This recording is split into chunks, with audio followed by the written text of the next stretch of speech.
Call me Suzie, please. Are Or you Dr. sure? Suzie. Dr. Suzie's fine, yeah. All right, Dr. Dr. Suzie. Dr. Bergman's just way too formal for me. If you say so. I already hit record, so sneak attack. We're going right now. Sorry. No, Okay. this is going to be great. Let me just give you a quick introduction. This is Dr. Suzie Bergman, dentist in Vancouver, as well as your husband, also in Vancouver, TEDx speaker in TEDx wait, now it's a tongue twister. Hold on. Strathcona. There we go.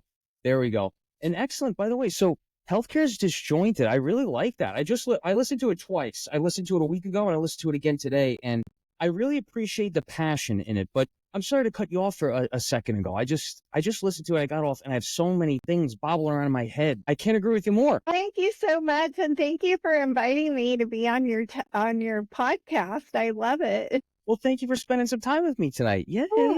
How was the day? So today was good. It was nice and warm, which in the Pacific Northwest, we take as many of these days as we can get because it's going to start raining anytime now. That's true. Do you get a lot of snow up there as well? Yeah, well, not where we live, but up in the mountains, yeah. My kids are all snowboarders and adventurers, yeah. But on a typical day here, it's about 50 and rainy for 9 months out of the year. 50 and rainy, that's like that in-betweener where you don't get snow to go play in the snow, skiing, snowboarding, but then it's also not warm enough where it's like a quick downpour and you move on. Exactly. That's why I like to travel. How many kids do you have, by the way? I have 3 adult kids. They're 20, 22, and 24. Wow. 20, 22, and 24. So they're both like 2 years apart. Right.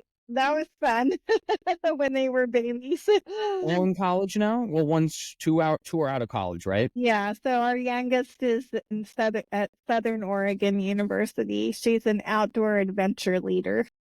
Oh, wow. Very Yeah. nice. So she teaches people how to climb and saves them when they fall off a paddleboard and rents out rafts. And yeah, it's fun. Any dentists? No, none of our kids. I think my husband and I talk shop too much when we get home in the evening. So none of our kids are interested in dentistry or anything medical, which it's a shift from previous generations, but that's okay. You talked them out of it. What are you doing, Dr. Suzie? They have passes for the mountains, so we can't complain. Fair enough. Do you ski, snowboard? Yeah, snowboard. We're a snowboarding family. That's kind of what brought us out to the Pacific Northwest. My husband wanted bigger mountains. We started out in West Virginia. That's right. From West Virginia initially. Not too big of the mountains over there. No, it's a hill. Yeah, It's good for one sledding. hill. Yeah.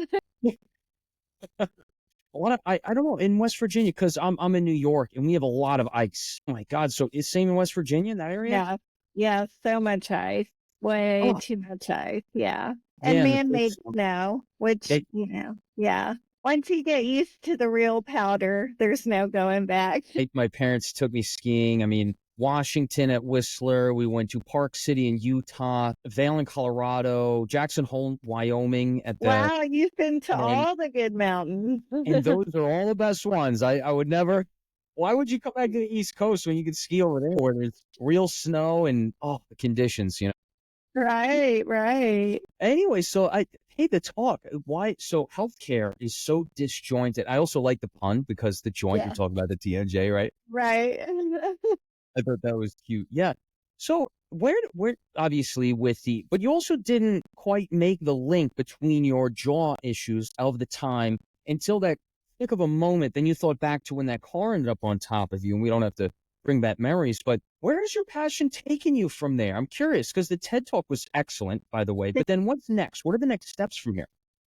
So, I have been, since the beginning of the pandemic, I've been getting more and more involved in advocacy efforts and policy work with a couple federal agencies on forums, and we're doing a registry for TMJ patients, which is something that's been long overdue. And so I still practice 3 days a week, but I also spend a day of my week up at the neurosurgery clinic where I'm kind of helping neurosurgeons think about things in the face other than, the trigeminal neuralgia or neuropathic type pains. And so it's really exciting work that I do. I feel like every day is a little different, because I'm not one to, I have a hard time with the word no. So whenever someone says, do you want to do this? I'm like, oh, that would be a great idea. As soon as I learn, oh, yeah, I'll do that. That's good, though. You don't want to just shoot down every idea or concept in the book. It's very good to be open and not so narrow-minded. I'm on the same page with you there. I really am. You're an I oral really am. surgeon, right? I'm in my last year of residency. So Okay, great. actually about 9 months now, and then I'll be out, and then I can finally do the real thing. But yeah, finishing up. But I really appreciate meeting everyone with such a passion and stuff. I gotta say, the disjointedness in healthcare, I try to be very forward thinking, and I'm just I'm more concerned of the future than I am of the past. I don't know if you are on the same Absolutely. page, Absolutely. There's nothing really we can do to turn back time, but our patients deserve, they deserve better than they've received up until this point. Honestly, there's just been not enough research for Mhm. the TMJ. There hasn't been the connection with, systemic health, chronic overlapping pain conditions, and just looking at things from an orthopedic standpoint. Mm. So I'm really hopeful. I think this is going to be the generation. I think you and your cohorts are going to be the ones that crack the code and hopefully help break down some of the silos that we've seen between medicine, dentistry, and behavioral health. You think so? I do. I feel like Or- there's momentum. I feel like we're starting to approach things from the biopsychosocial model more than Mm. we have in the past in terms of looking at the whole person and not taking, like I said in my TED Talk, not taking the head away from the body, because Yeah. there are so many things that happen to patients when they have any type of chronic pain, but especially pain that affects their ability to eat and speak Yeah. and, those things that we can't just say, okay, I'm going to treat your jaw and I'm not going to look at the other aspects of your pain condition. Right. And it's such a challenge. One of the things, and I'm curious what your thoughts on this, every time we see patients with TMD, TMJ issues, popping, clicking, crepitus, an inability to open and function, just like you said, a big thing that comes up as you progress, there's conservative management, then there's treatment and surgery and so on and so forth. A big issue with anything in healthcare is it covered by insurance or is it covered by my insurance, right? What are your thoughts as far as all the disjointedness? I feel like a lot of it stems from, where do things get done? Well, they got to get paid for, right?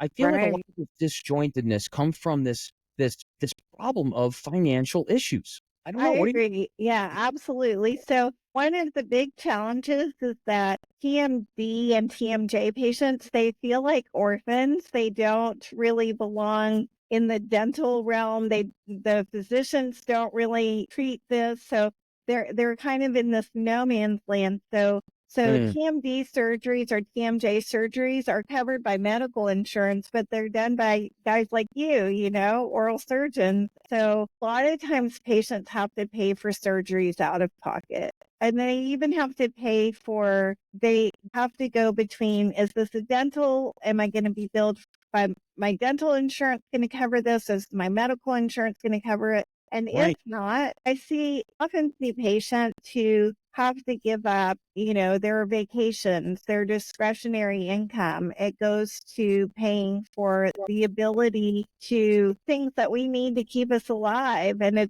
we need an overhaul in our healthcare system so that it's not so complicated to receive care. It's so complicated. It is so complicated. And then all the patients, they meet all the criteria and then it gets denied by insurance. We see Yeah. stuff like that all the time. So this brings me to the next point. In your talk, and it's even in the title, one of your passions is patient-centered care. And I can't agree with you more on that. It's a big passion of mine, actually. I'm afraid I'm quite confident in this. We're living in an era of insurance-centered care, and it's a big problem. It's about the patients. It's not about the insurance. And Now, so what are your thoughts on that before we take the next step? See, I feel like that's kind of a political issue to some extent, but I'm really hopeful that we're going to have leadership who believes that healthcare is a right. It's a human Right. right, and everyone deserves healthcare. So we really shouldn't have patients who are denied. Right. We shouldn't have patients who, in my case, I'm a dentist. I make a good income. I know a lot of wonderful people who I can trust. But when it came time for me to have my total joint replacements, I traveled to Southern California, closed my practice because my husband and I practiced together. So Right. we closed the practice for 3 different surgeries, and they were all out of network. So I joke that I could have bought a house for, these titanium joints that I have in my face. And fortunately, I was able to handle that financially, but there are a lot of people who are really struggling. Um, they had patients tell me, I just have to live with this because afford what they need in order to have orthopedic stability of their masticatory system. Right. Yeah. And that's so you're in a private practice. You own the practice with your husband. Yeah. Yeah. Very nice, by the Yeah, way.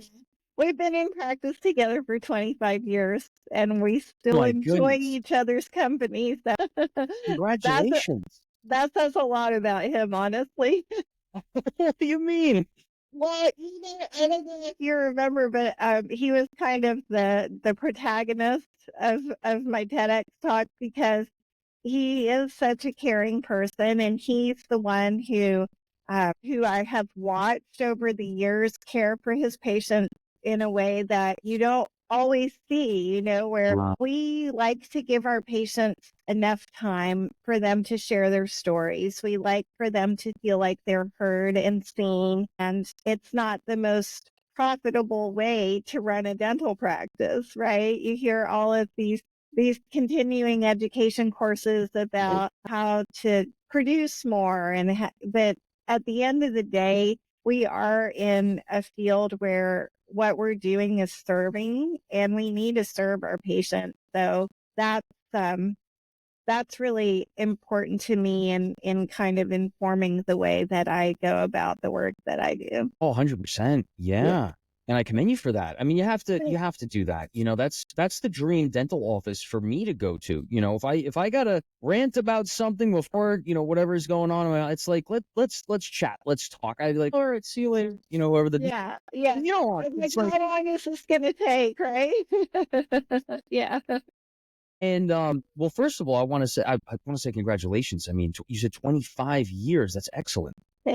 Thank you so And you're much. living the dream. I mean, you're your own boss. Isn't that like I came into dentistry because I wanted to be my own boss or bosses with a group, partners. And then that's way there's no middleman between you and the patient, right? That's how you give 100% attention. I don't know, like it's tough when you work for a corporation. There's a lot of corporation these days. I'm sure you've seen this in your area. Here's my analogy. Who does the dog love most in the house? Oh, will always drop everything and go run to the person that feeds it, right? Exactly. Right? That's Now, right. that's why I think in patient care, it's not like Amazon. One, it's not like you can just order something and then if it comes in, it's not the right thing, you return it. And it's also not like, it's between you and it's a patient. You're taking care of a person, a human being too. It's not like a broken toy, you just fix it. So I really think that we need to get back to point A to B. No CBD, like, Right. None of right? that middle. Yes, I agree. I think it's very challenging because that's the way things are going. Private practices like the one that my husband and I have, they're not that common anymore. But for me, I'm really glad that we had the opportunity to have our own practice. Like you said, we're our own bosses. We don't have to answer to someone who wants to make sure that produced enough today. When we go home, we can feel comfortable and confident that we actually helped people. And that's Yeah, why, I think that we all need to think about the fact that the name of what we do is health care. There's so much emphasis on the health part of it sometimes and not enough emphasis on the word care. that's right. That's right. And I don't like that whole concept.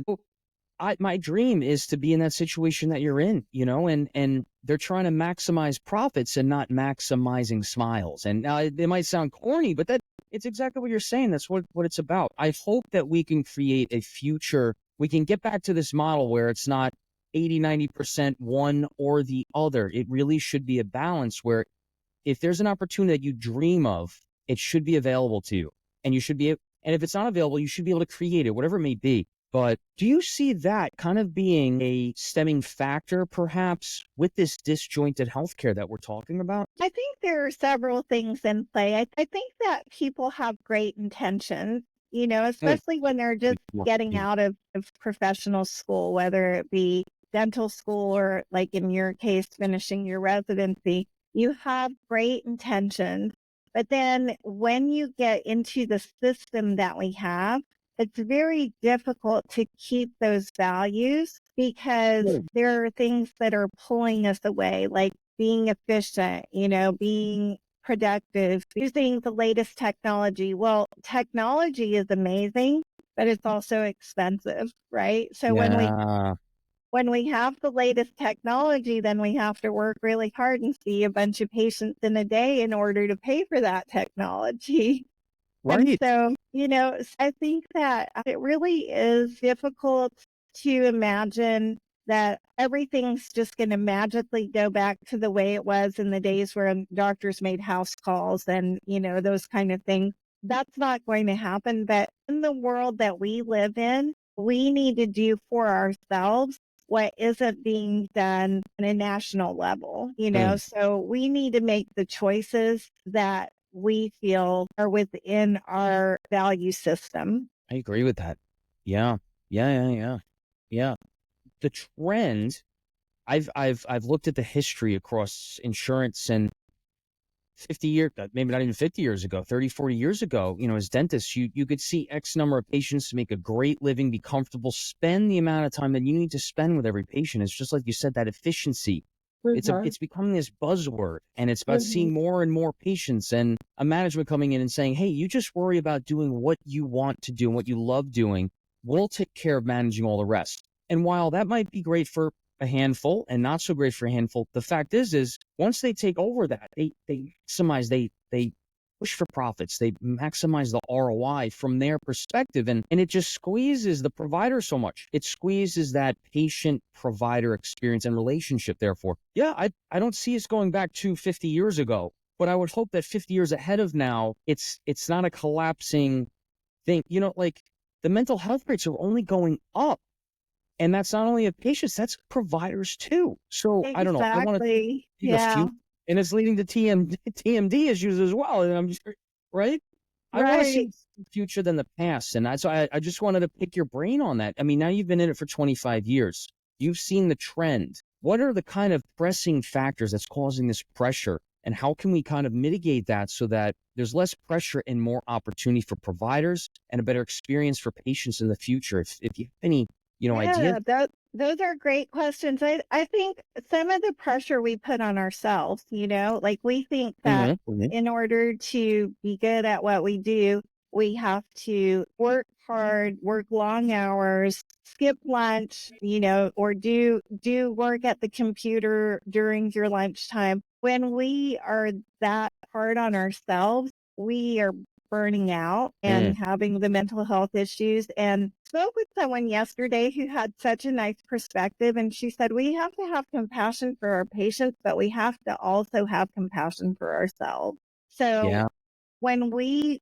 put healthy boundaries around what we're willing to do and how much time we're going to spend on our careers, mm, then we can be healthier and we can show up better for our patients. So I think that's one of the things that the younger generation fortunately kind of understands. And maybe it's because they've seen their parents working so hard and being exhausted and not having enough time to actually enjoy their time off because they have to rest, mm. but we say things like work-life balance, but we spend so much time at our jobs that work is life, Yeah, right? yeah, yeah, And yeah. so we need to make sure that while we're working, we're taking care of ourselves as well as the people that we serve. Absolutely. Yeah. Mhm. This work-life balance is a real thing. And I totally agree with you. I would debate you on the fact that there are certain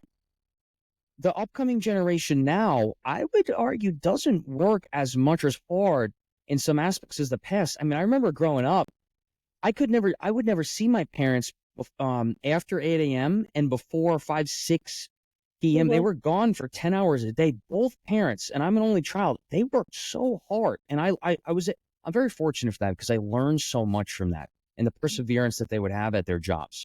But there's also a sense like the kind of issue that I'm seeing brewing is, as of 2022, I don't know how it is in Canada, but in the United States, more than 50% of dental students graduate with more than $250,000 in debt. And that's not really putting you off into this career of dentistry saying work-life balance. It's saying you're going to start underwater a little bit for a few years. And that's a lot of money for a profession where you're helping people. I don't think that's doing a good job of putting people at the top of the list for these providers. And that's why I'm just saying, like the 30 to 50 years in the future, I'm just concerned because as a whole, I want to see a brighter direction rather than a dimmer one. But yeah, no, we all need a work-life balance, right? And it's different for everyone, but we also need to make a healthy profession in order to make that healthy experience for the patient. So yeah. I agree with you. I think my point about the younger generation is that they don't want to slave away, Right.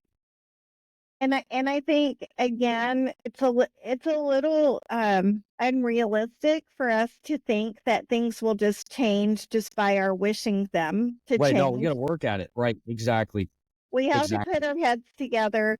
I think, in my experience, having an interdisciplinary team of Mm, providers is so helpful because then we're not reproducing each other's efforts. And, then we're able to like really look at the whole person. And when one of the providers has an idea that they can run by another provider, that is efficiency. yes, That is actually, it's so much better than having the patient go from one doctor's office to another, getting confused by all the information that they're getting when there isn't communication among mm, providers. And so I think that if we work towards bringing medicine, dentistry, and behavioral healthcare providers together, we can come up with really good solutions. We just I all think need to so. communicate.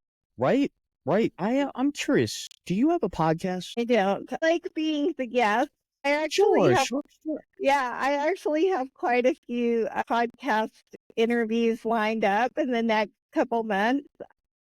Excellent. Yeah, I don't think I have the bandwidth to do my own podcast right now. I hear you. It can be a lot. I like to think problem solution problems. When you're saying we should bring healthcare providers and make it an interdisciplinary atmosphere. And I totally agree with that. And I think you have a talent for this. So I was just considering if you had a podcast, you could take one and one and make it a very, very productive conversation. It was just, I just had a quick thought. I thought I'd bring Well, that up. Yeah, I yeah. will I will consider that. I actually what I do right now is I have interdisciplinary clinics once a Mm, month. So we do bring those providers together. We bring primary care, we bring dentists, speech therapists, physical therapists, nurses, behavioral health providers, and even like movement experts to talk to our patients about taking care of their whole, the whole person, and yeah. how doing that will improve not only their health but their well-being, which is really our goal, is to have, an overall improvement in quality of life. I think it's a really good idea. That's great. Hey, yeah, You said once a month? once a month, yeah. That's really good. That's pretty frequent too. No, that's impressive. Thank I like you. that. Yeah, That's really good. it Yeah. there are a lot of challenges to actually providing care for patients in that manner. But what Right. we're learning is that right now we can do like kind of workshops with the patients and have the providers there and have the patients have an opportunity to meet everyone who could be part of their team, and say, okay, this is going to be in the future. My dream is that in the future, we'll have a clinic where we're all, rounding together, discussing the patient's overall health together, allowing them to see each of those providers on the same day in the same space so that we're removing a lot of the barriers for them. So they don't have to look for parking 4 different times during the week. They don't have to get childcare over and over. They can just, have like a healthcare home, an integrated home. That would make a profound step forward. I Yeah. agree with that. Yep. So, being 25 years in, just, we're wrapping this up now. I got a question for you. What's the next step? What's the dream goal? Because you're in it. Yeah, I mean, to me, I think you're living the dream. That's awesome. You're with your husband in the practice. I mean, that's literally the dream for me, to have a family business going where we can just patients one-on-one, But so what's the next step for you? I feel like you've written some pretty hefty chapters in your book, and you got a good story here. What?